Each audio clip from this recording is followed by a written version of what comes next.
Ako tingin ko from 9 dash line naging 10 dash line na yung sa China. Imaginary po yan, dapat hindi yan nakilalanin. Madam Chair, Paano natin yan hindi po gagawin? imaginary yan. Target po ng China yan sa tingin namin dahil paunti-unti po ang kanilang pag-expand. The bilateral security guidelines between the Philippines and the US actually states, and I quote, dapat tayo ay mag-coordinate closely. No? Philippines and the US will coordinate closely on the Philippines defense budget planning. Hindi po kami nagkokonsulta, Madam Chair, sa United States sa aming budget planning. Kami po ay humihiling sa kanila ng capability upgrade assistance, batay po sa MDT at iba po ang mga cooperation agreements. Pero sa paggagawa po ng ating budget, sarili po nating gawain ito at walang coordination po sa Estados Unidos ito at kahit anong ibang bansa. That's noted, Madam Chair. Kaso nga lang po, ang binasa ko po, ito ay yung Alliance Foundations mismo ng Bilateral Security Guidelines na accessible din naman sa online, both from Philippine and US institutions. Now, Madam Chair, kung yun po yung binabanggit, are we saying na merong mali doon sa Bilateral Security Guidelines? It's just to develop a security sector assistance roadmap to identify priority defense platforms, in order for our modernization planning with the United States. And force packages over the next 5 years to bolster capabilities. But that does not imply in Madam the Chair, security yung assistance sinasabi ko roadmap. pong security, parang mali po yung sagot sa akin ng Secretary. Madam Chair, ano po ba yun? Tinatanong ko lang po, sa kasaysayan, nagkaroon po ba ng ganito karami na security? Madam Chair, I'm just interjecting for the Vice previous President. question on the guidelines. Because Okay, at tapos na po tayo doon sa bilateral hindi, security binabalik ko lang po yung guidelines. Sabi ko, guidelines sa na plenary na wala lang po pong, natin yung pag-uusapan, defense Madam Chair. budget, Okay. intervention po ang US. It is just to coordinate with our modernization po. So it seems, Madam Chair, na ang dating sa akin, meron ba tayong ayaw na sabihin or ayaw natin i-emphasize sa mga Pilipino tsaka sa other countries din when it comes to our defense strategy? Madam Chair, salamat po sa tanong ng ating magiting na kinatawan. Ang ibig po sabihin nitong 12% ay humahabol tayo sa defense spending na hindi nagawa nung araw. Ay peso delayed now, magbabayad ka ng 3 piso sa susunod na taon kasi walang bansa sa buong mundo na walang malakas na national defense. Yan ang ibig sabihin yan, na humahabol tayo sa kapabilidad ng iba dahil may karera sa palakasan ng mga bansa ngayon, lalo na sa kanilang kakayahan na ipagtanggol ang kanilang teritoryo at kanilang sarili. At ito'y pinagugugulan talaga at pinag-iingatan po namin ang paggugugol. Ngunit ito'y kakailanganin. Kung hindi, wala po tayong magiging karapatan na sabihin tayo ay makaserinlan na bansa pag hindi natin kaya tayuan ang ating sarili. At ito ay work in process. Mahal po ito. Kaso hindi po pwede ipagpaliban ito. Madam Chair, if we are that serious in truly defending our sovereignty, tingin ko po it is disservice na sa budget message pa lang, 1 paragraph lang yung inaalat natin doon sa usapin ng defense, compared sa ibang mga topics sa national budget na actually ay mahalaga din. Now, Madam Chair, pagpapatuloy ko po on defense of our sovereignty, nandyan po ang United States, which actually ay hindi naman bahagi ng ASEAN. Hindi siya party, supposedly doon sa issue sa West Philippine Sea. Ano po ba yung magiging way forward natin? Kasi as a young representative, Madam Chair, ang dating po sa akin, it's like we're trying to defend our sovereignty against one country by giving up our sovereignty to another country. So, is it a sustainable way to defend our territory, Madam Chair? Madam Chair, salamat po sa tanong. Ang dinedepensahan po natin ay ang rules-based international order. Ang nagko-constrain ho sa mga bansa ay international law at UNCLOS. Yun po ang ginagawa natin sa mga kaalyado natin, ini-enforce natin ang UNCLOS. Ang sinasabi po ng ating mga katunggali, kino-contain natin sila. Hindi po totoo yun. At pag nagsabi ho kayo na kino-contain sila, inaamin nila na gusto nilang lumaki at manakop, mag-expand, kumupkop. Kaya tayo po ay may mutual defense treaty at may alyansa po ng iba't ibang mga bansa. Lalong-lalo na po ngayon na lumabas ang 10-dash line ng China, mas lalo hong maraming sumang-ayon sa pwesto po ng Pilipinas. Ang pag-aalyansa po ay hindi bago. Ang China rin ay nag-aalyansa sa ibang mga bansa. Sila po ay active sa kanilang alliances. At ano po ba ang nangyari?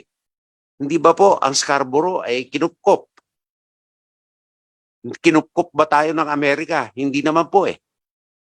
At ako po ay very, very cognizant na kailangan natin ng independent foreign policy. Dahil ang China po, kailangan po natin at napakalaking merkado niyan.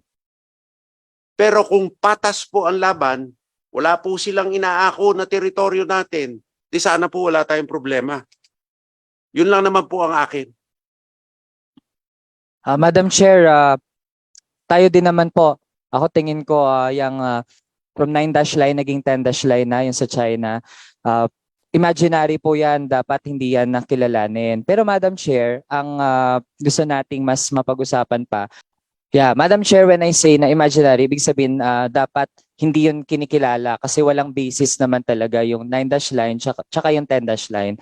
And tayo, we assert no, na yung West Philippine Sea, yung ating exclusive economic zone, dapat atin yan. And no made-up map by China or any other country should change that. Yun nga. Pero Madam Chair, paano natin yan gagawin?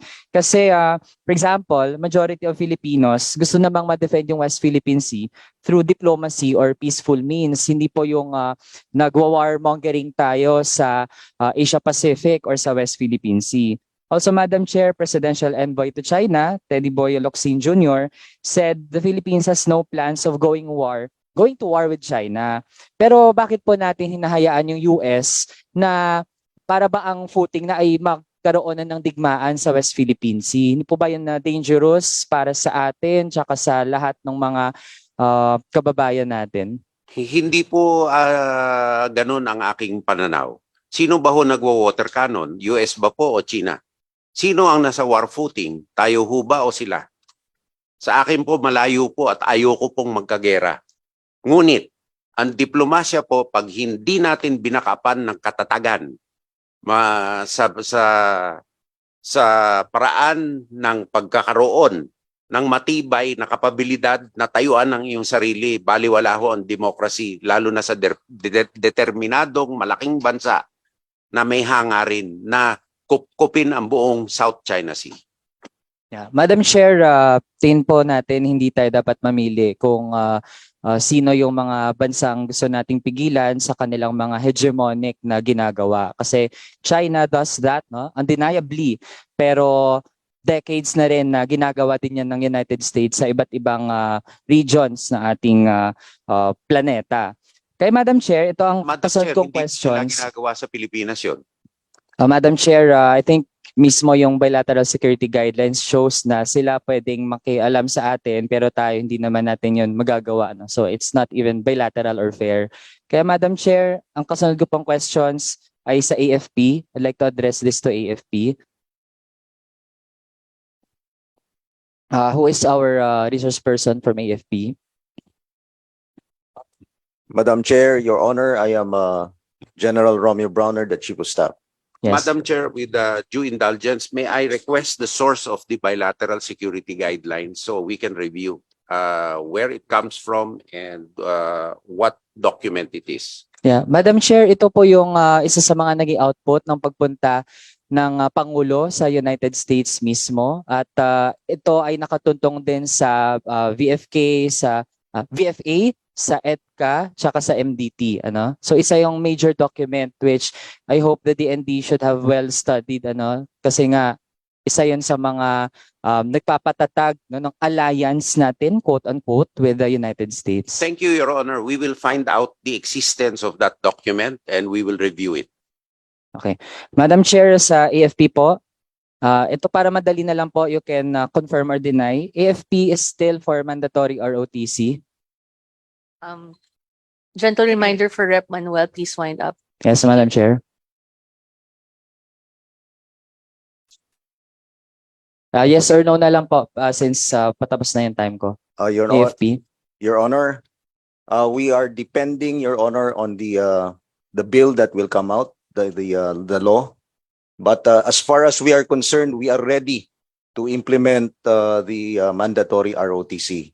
Madam Chair, Your Honor. Pero kayo, AFP po, does AFP support mandatory ROTC? Yes, Your Honor. If ever po AFP will be involved in curriculum and instruction dun sa ROTC. We are part of the planning, Your Honor, but the lead agency in the implementation of the ROTC is DepEd, Your Honor. CHED, the CHED, Your Honor. Madam Chair, sa view ng AFP, di ba ROTC will allegedly help sa efforts natin to defend national sovereignty? Tama po ba? Yes, Your Honor. Madam Chair, right now, di ba may threats to national sovereignty? Yes, Your Honor. Madam Chair, these threats need immediate action, di po ba? Yes, Your Honor. And Madam Chair, ngayon stretched ang AFP, di po ba? Right now, Your Honor, we are still capable of performing our tasks both for internal security operations and territorial defense, Your Honor. Pero kailangan yung reserve na mga officers pang dagdag no sa manpower ng AFP, tama po ba? Definitely, Madam Chair, Your Honor, kailangan po natin ng malakas na reserve force na mas malaki pa kaysa sa regular force, Your Honor. Yun. So, ang dating sa akin, Madam Chair, para bang reserve ka na natin yung mga kabataan. To wind up, Madam Chair, ayun, di ko lang po gets, no? Kasi sinagot naman yung ating mga tanong, nasa priority ng AFP na pumasok sa mga schools natin through mandatory ROTC at stretch palalo yung sarili. Pero for decades, nag-default naman yung AFP doon sa defense ng West Philippine Sea natin. Kasi if ever, Madam Chair, gagastos doon 61.2 billion for the 5-phase implementation of mandatory ROTC. Yung gagastusin po doon, i-allot na lang natin sa Coast Guard, no? Kasi nga immediate action is needed to defend West Philippine Sea.